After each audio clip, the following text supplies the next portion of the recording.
Olá, investidor! Oi, Tati! Estamos aqui de volta, depois de um mês de muita volatilidade, para tentar explicar a vocês um pouco desse cenário e o que temos de expectativa ali para esse mês de março.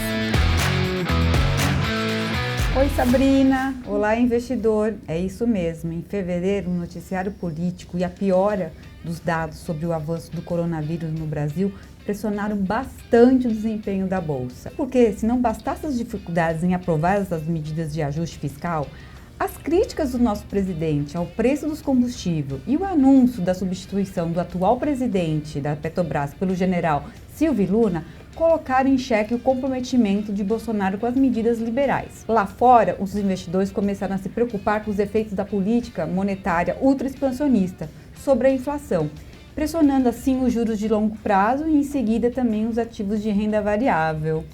Com isso, Tati, o Ibovespa apresentou uma queda de 4,5% em fevereiro e acumula já mais de 7% de queda no ano. O Necton FIA foi um pouco mais resiliente, com desvalorização de 3,8% no período. Entre os papéis que justificam esse resultado, destaque para Petro e para Banco do Brasil, penalizados justamente por esse noticiário político e pelas preocupações relacionadas à mudança na presidência das companhias, com queda de cerca de 16% em ambos os casos. Por outro lado, o que trouxe essa resiliência ao desempenho do fundo foi justamente os papéis que comentamos aqui no mês passado, as commodities com destaque para Suzano, Gerdau e também as ações da Eletrobras, passando o temor inicial com a mudança na presidência da companhia e com a volta das notícias de privatização no radar.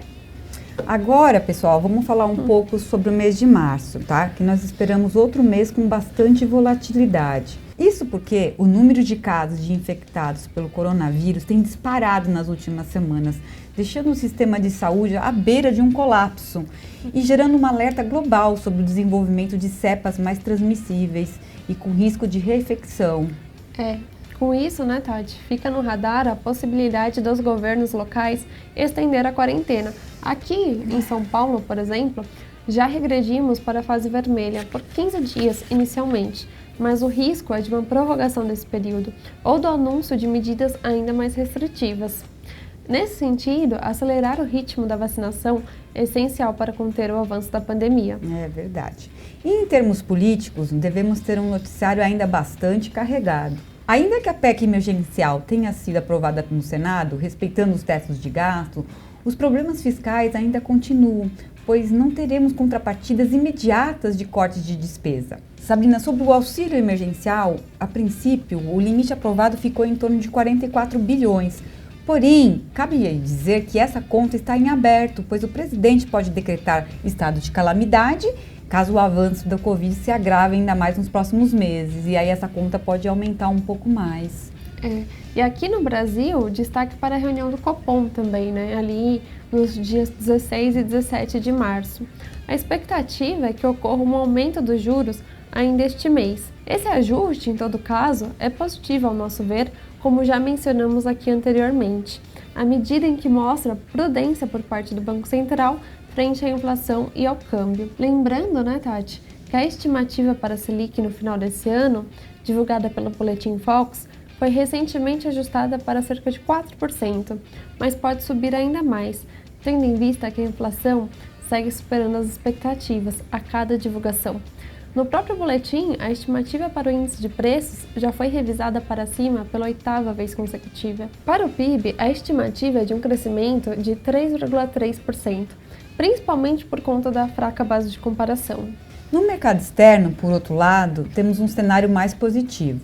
Começando pela aprovação do pacote de estímulo fiscal de 1,9 trilhão de dólares, que deve dar fôlego ao crescimento da economia norte-americana. Porém, essa melhora muito forte da economia nos Estados Unidos tem aumentado as preocupações sobre a inflação. Com isso, nós vimos a disparada da taxa do título do Tesouro Americano de 10 anos, voltando para patamares pré-pandemia de fevereiro do ano passado. Assim, ficaremos bem atentos aos indicadores de inflação dos Estados Unidos. Mas, por hora, nosso cenário base é que o Fed não deve alterar a política monetária tão cedo. E nós também não esperamos um descontrole da inflação. E acho que além disso, as campanhas de vacinação aqui, mais uma vez, são cruciais e elas estão evoluindo bem, não só lá nos Estados Unidos, mas na maioria dos países desenvolvidos, criando um ambiente mais favorável à recuperação econômica.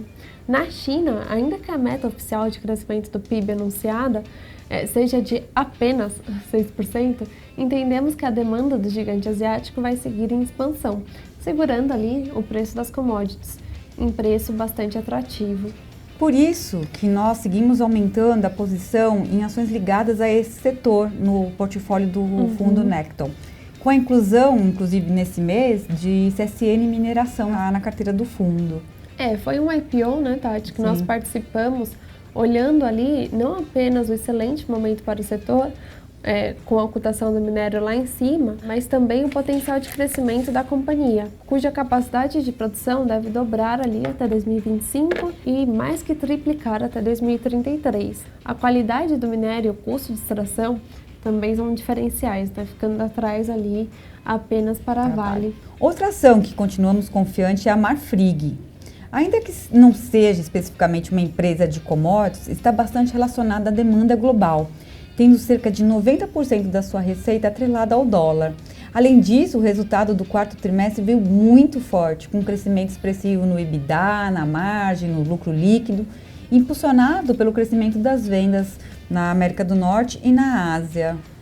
Para não nos estender muito, acredito que vale um último destaque, que foi a adição dos papéis do Pão de Açúcar no portfólio, onde encontramos uma simetria ali interessante após a cisão das operações com o atacadista Açaí. Vemos uma irracionalidade na precificação do mercado com os papéis do Pão de Açúcar, passando a valer apenas um valor de mercado de 6 bilhões e a geração de caixa do grupo Pão de Açúcar foi de cerca de 4 bi em 2020. Então, se você quer saber mais sobre o resultado dessa estratégia, se inscreva aqui no nosso canal para ficar atento a tudo que acontece no Necton FIA. Bons investimentos e até a próxima!